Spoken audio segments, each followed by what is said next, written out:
I start, I'm gonna say I never thought I'd say this, but I really, really wish Kay was here. And sorry if this is long. So before my actual testimony, I want to give my personal experience with my previous testimonies. And I never really liked them, to be honest. I never really thought of them. I never really cared for them. But I knew what it was. It was a pouring out of your experience with God.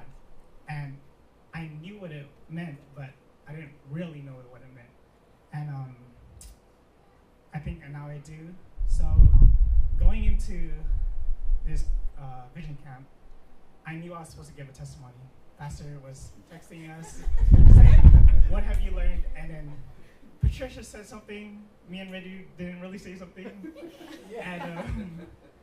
And at that point, I thought, oh, it'll just be like any other testimony I've given. I'll just say the shortest truth I can, still thinking I don't want to do this. But so every night I say to myself, what am I gonna say? I asked Randy, what is he gonna say? I'm always saying, maybe I say it was good, it was great, and I was blessed. But the more I got into it, the more I'd add. It was really good, it was really great. But by Friday, the last day, we go through the day like normal. We get to the airport and we're about to leave, and the question gets brought up. What are you gonna say? And I think back to all what we've been through, all that we dealt with, and I'm just thinking, going through everything in my head again, and I'm saying, man, there's a lot. And I keep thinking about it. We get on the plane, I'm still thinking about it. When we get to the sky, we have the TVs on the back of the seat. I turn on a movie, and I'm still thinking about it. I turn to Randy, he's not watching anything. I ask him, what are you doing? And he says, oh, he's just listening to the nation songs. And I'm just like, oh. So I turn back to my movie, I keep watching, and a few minutes in, I'm thinking. I'm not even watching the movie, I'm just thinking about my testimony and what I've experienced. So I turn off my movie, which is something I would never do. And I just start thinking about testimony. I put on nation songs just like Randy, and I start praying and just praising his name.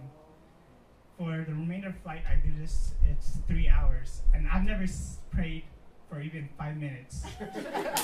So to do this is so great for me.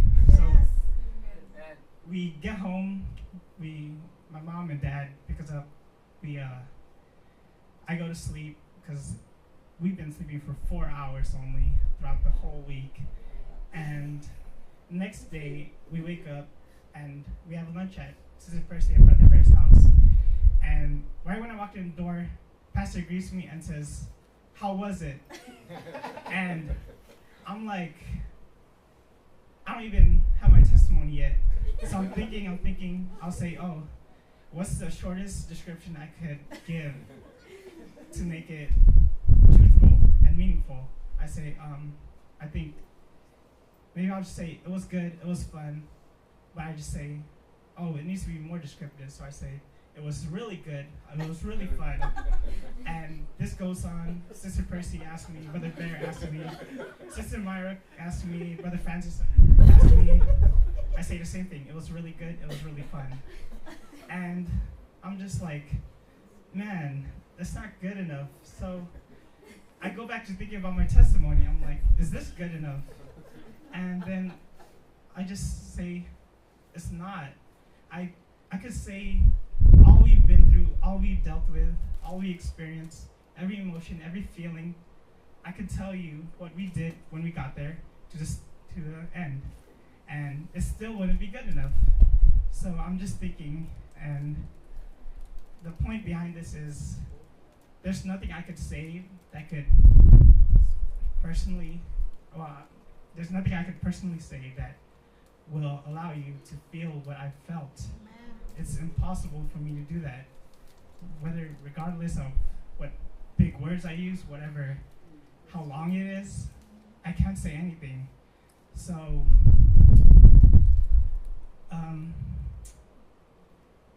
if I had to describe one feeling, the most prominent feeling I've had towards this experience, it would be unworthiness. And my testimony will be my explanation. I'm unworthy of Sister K, of this church, of this life, because of so many things that happened and so many things that they've done for me. And to start, I want to tell you about Sister K. So, Sister K she's crazy. And yes, she's insane, but I later realized that she's insane for Jesus, which is something we should all strive for, but in the beginning, I just thought she was mental. So, I met her during Vision School, and Pastor told me, can you come help out? And I was like, sure, because I can't say no to Pastor. And he says no to Mom. I come into church and there's a whole bunch of Koreans. I said, where's all the Filipinos? And I'm like, oh, who are these people? And I normally don't talk to anyone ever unless they talk to me. But so I was like, okay, I'll just do what I have to do and deal with them. So I get through the first week, which is it's an 8-week course, 1 day a week. And I get through the first week, and then the second week comes. I believe it was the second week, but they don't have a keyboard player. So Kay finds out I know how to play keyboard, and I'm already helping with a computer. So I'm on the computer. Kay comes up, you play keyboard, and I'm like, okay, sure. So I get up and go play keyboard, and they show me the songs, and I'm like, what? I never heard of them. I'm like, how do I? So Joshua, the lead worshiper, he comes and gives me all the chords and stuff, and I'm like, okay, let's see if I can play this. At first, I'm like, this is not normal.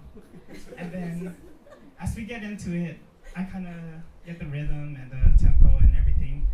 Mid-practice, I've only learned 2 songs. There's a bunch more. Kay comes up, you help with the computer. And I'm like, I stare at her for a minute. She tells me again, you helped with the computer. And I'm like, okay. I just get up and go help with the computer. A few minutes in, worship starting. I didn't finish my stuff with the computer. Worship starting. So I go to the keyboard, not knowing probably half the songs yet, and I just play, and I get through it. And for the remainder of the week, or weeks, I get through it, and by the end I'm like, finally, no more Koreans. And then the last week, they say to me, you joined Vision Camp, you joined FO. I'm like, what's that? Even though I've been there, I don't know what it is. So they're like, yeah, you joined FO. And then Sister Myra says, you joined FO and Vision Camp. I'm like, maybe. And then they're just like, nah, we already paid. you can't refund. So I'm like, okay. And then leading up to Vision Camp, I meet with them every now and then, the Koreans, and I'm just like, please. So we get to Vision Camp, and we get there, and there's a whole bunch of Koreans again. And I'm like, okay, maybe after this, they'll leave me alone. So we start doing what we have to do. We wake up early, we go to do praise and worship, we join lectures. Kay tells me, you have to join everything. Randy was there, Patricia's there, she points at me, you have to join everything.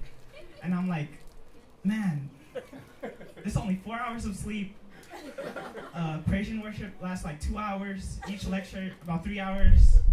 They go over the time limits.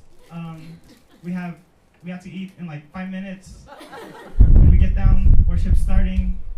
So I get through it and then every night I'm like, Rendu, what's your favorite? And then he tells me something, and I'm like, I slept a lot.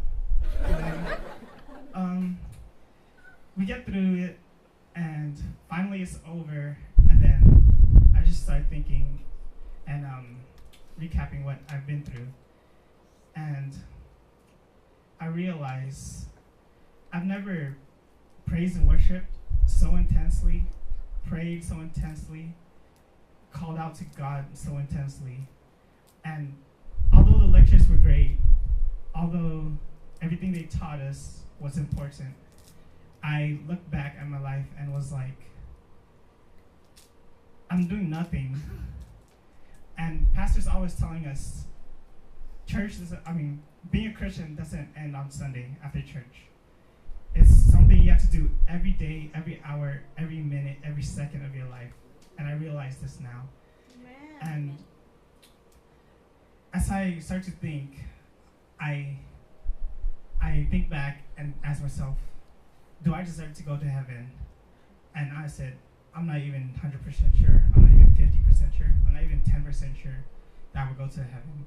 So I pray and I recommit my life and I rededicate my life. A true dedication to Jesus. So I am so thankful to God for sending Kay, because she saved my life and she changed it in the best way I could possibly imagine. Amen.